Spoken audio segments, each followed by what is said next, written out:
Botswana, right? I don't know. Yeah, young kid. Yeah, he was fast too. Yeah, well, again, relative. I mean, he got blown away, by 10-year-older, guys. Yeah. But like I said before, for anybody to say that he stunk, he's in the Olympics on Team USA. Yeah. It's not like he's, he's Team Greenland. Right. We may have an update here. What are you looking lost for? Oh, I'm just looking around, see what it looks like. Is this what a producer does? No, what a producer does is he's not even on the radio, is he? Sometimes. Yeah. Okay, is my mic on? Yeah, we hear you fine. Okay, well, I can't hear it, so. Okay, let's teach you some things live on the air. It's different. Well, don't teach it to me right now. Give me a second. The other headset, I can hear things. Okay, well, then put that one on. Yeah. No, we can hear you fine. But see, when you become a professional like Mike. Yeah, like Mike. Okay, like Mike. Mike Straka. Yeah, you want to be like Mike. No T. With no T. To me, it's Mike. Straka. Yeah, there you go. There is a T. I meant there's no second T. Right, there's no. Well, yeah, we knew what you meant. I know. If you have an issue, like you can't hear, you know what you do as you're live on the air? I go like this. Yeah, but you don't say it. Well, no, you don't even do that because we have so many Okay, how many cameras do you have in here? But I came on. Answer the question first. How many cameras do we have in here? 2. Well, do we count phones? Sure, it's a camera. Okay, well, I don't know then. So it's 1, 2, 3, 4, 5. Let me see what I got on. Well, you got 4 yourself. No, but 2 are out there. Okay. Does in here count as the whole building? Yeah, the whole building. I don't know how many people are in that office up there, in the Knockout Radio office. You've done a fantastic job, A, producing, B, the YouTube. Now I'm on camera. There you go. Okay, so but I put the headset on. Yeah, for a reason? Yeah. Okay. I didn't want to come on air. And then now you're scolding me on how to be a radio guy. Go ahead. That's dead air right there. No, I know. I'm just waiting for you. Why did you come on the set? No, we thought you had some breaking news for us. I just came to see what it was you like. You broke that story. Yes, yeah, I know. Thanks to Eric. And I don't know if you were here when I said it, but... Okay. If Eric's still listening, let's cut his name out of the whole thing and just make it just me. Oh, okay. When you broke this, and you're 100% sure, because obviously you are, that the man who was killed worked for my brother's company, which is a sponsor of this show, Staff Zone. I put all that together with my journalist investigation, That's right. and I put a stamp on it, and then if the stamp is wrong, then I do know a guy named Eric. Well, what's our plans? What's our future? What's going on? What do you got in the works that you haven't already told us? Okay, so number one, it's a secret. Okay, and it's none of your business. That's right. So I have nothing. I mean, I just wanted to sit down and see what it looked like to be here, part of the show. Like you bigwigs. I think you're great when you're on the show. Thanks, I appreciate that. I really do. I caught that too. Oh, I caught it then. Caught it last week when you said it.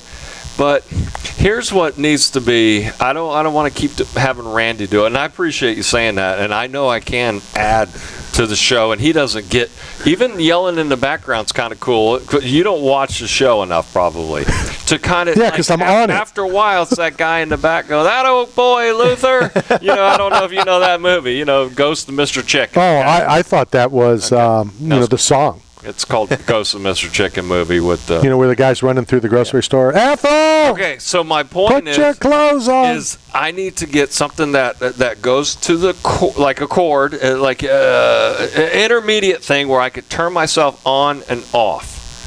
To when I want to cut in. I had a There's a guy named, they call him Fla Fla Flu Fla. He's... Fla Fla Flu Fla. And he's Gary...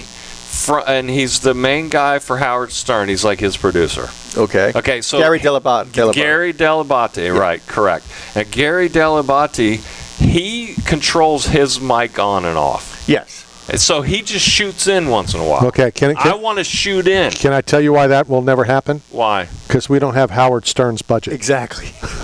This thing right here, I got this idea. Okay, first of all, this is radio, so what idea are you talking about? There's a thing that's in front of me. It's a piece of tile, like ceramic tile, and you get one of these dry eraser markers, and I can write stuff on it to people that are on the show, and it sort of just like helps out. It's like instead of when you guys are sitting here 3 people coming up with ideas, it's actually 4, right? Because I get to put in like this, and then 2 cents. Okay, so I got that because I listen to Howard Stern for decades, and whenever Howard Stern would give out like a piece of advice that would be like for other radio guys, and I was in the entertainment business, so I soaked it in. And so not everything here is like my ideas. I was on Howard's show once. Very good. It was pretty interesting. I was in a show called Tony and Tina's Wedding, and Fred Norris's wife was in the show, and she had to kiss me during the show. Wow. And what's her name? Robin was really, really getting on him. He's like, "Oh, look at Mike. He's a good-looking guy. Your wife gets to kiss him every night." And he was not happy with me at all. Wow. It was funny. I'll set up a meeting with you and Brent Hatley, and you guys can discuss. Very good. Brent was involved at the program in which you were speaking of. Okay, so you go ahead and set up the meeting. And basically, I went to school with him. He's a good friend of mine, but I don't want to call him. Right, I'll call him for you. No, yeah, I don't want to do that. You know why? Because I got you to do it. Exactly. I could just go, "Hey, Brent, he lives like down the road." Brent's a local guy. He used to be on another show here locally, and then he went to Howard. Oh, cool. And he produced Howard for a long time. Really? And Brent, for real. You're the guy from the neighborhood, and you went, "Hey, you're on Bubba's show, right?" That's another huge thing, and a lot of guys from Meadowlawn were on the Bubba show. So that's where I'm from. I'm like the greatest producer to come out of, but really, it's Brent. Brent's the greatest producer to come out, but Brent, it's very cool that you went to Howard Stern. I mean, I've been watching Howard Stern forever. I'd never listened to Bubba ever once in my life. I have no idea what his show was like, or what it was about, or what his shtick was. No clue whatsoever. Well, I lived in New York. I didn't live in Florida. Right. Stirred the pot.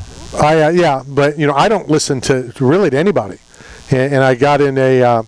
Guy took it personally, and I'm like, it's not personal. It's not that I dislike you. It's just this business is so cutthroat. Yep. And, like there's an idea that I've done in the past, and I just recently found out that a lot of shows do it, and even though we've done it for years, I don't want to continue doing it because people could say I took it from them, even though we've done it forever. But if I don't listen to anybody's show, I can't take anything. Right. I once did something. And I'll say it publicly. I don't think I've ever said it publicly. I ran 2 fake commercials. I made them up.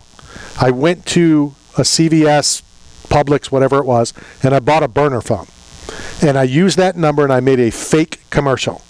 And radio stations called that number trying to get that company to advertise. Wow. So, wow. Yeah. Yep. That's a great idea. And then if you watch the Howard Stern movie, he was reading a commercial, and he's like, "Oh yeah," so he does on air live reads. Live reads. Okay, very good. Because since I'm the greatest producer to come out of Meadowlawn, Brent. Okay, but anyways, so yeah, Howard was reading one, and he goes, and then he stops in the middle. He goes, "Yeah, I love this place. I go there all the time." Oh, yeah, grand opening. He said he'll never lie again on the radio after that. Yep. So it's a good policy. Howard, did you see recently his super agent Don Buchwald died? No. You guys listened to Howard, obviously. Yeah, absolutely. No. You used to always talk about his agent, super agent Don Buchwald. Yeah, absolutely. He died about 2 weeks ago. Wow. Yeah, he was old. Well, rest in peace. Yeah, he was my agent too. I was in the commercials division. And back in the 90s, I did a lot of TV commercials. Healthy Choice pasta sauce, Budweiser. I was one of those, "How you doing, guys?" for Budweiser. Remember that? "How you doing?" You really were acting. Yeah. No, I'm saying it like it comes. It's like Joey from Friends. So how you doing? Come on, that's not acting. That's his deal. I made pizza in a Papa Gino's pizza commercial, and it was I played the karate instructor for the Powerpuff Girls. There was a live action Powerpuff Girls commercial to promote the cartoon. It was hilarious. So funny.